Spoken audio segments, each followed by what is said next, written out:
Music studio बसना मरार।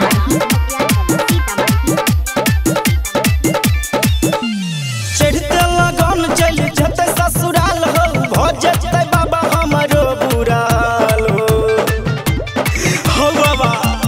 चढ़ते लगन चल जते ससुराल हो भजते बाबा हमरो बुरा हाल हो। केना दर्द जुदाई के सहबै हो सहबै हो सहबै। ओही छौरी के बिन कोना रहबै आहो भोला बाबा के कर से कहबै।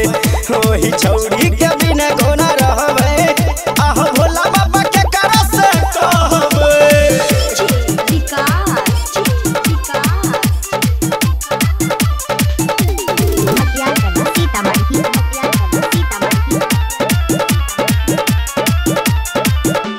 एहन जादू भोला बाबा हो चलाबा।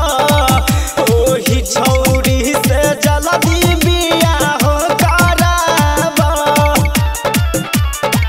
बुझै छ एहन जादू भोला बाबा हो चलाबा। ओही छौरी से जल्दी बियाह कराबा। हमरा बनल पति परमेश्वर ढारेला जला बाबा अइब कपलेश्वर। नहीं तो शिवलिंग पर माथावा पटकबै पटकबै पटकबै। ओही छौरी के बिन कोना रहबै आहो भोला बाबा के कर से कहबै।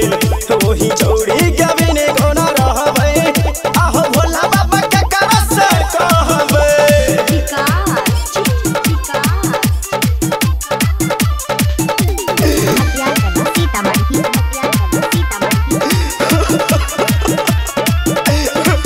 हमरा सते तई बाबा खूबे ओकर याद हो। जेना लागै जिंदगी हमर भ गेलै बर्बाद हो।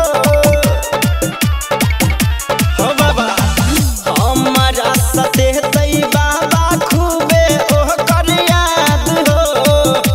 जेना लागै जिंदगी भेलै बर्बाद हो। प्यार में भेलै पंकज बदनाम हो। एके गो बात पूछे छ सुबह शाम हो।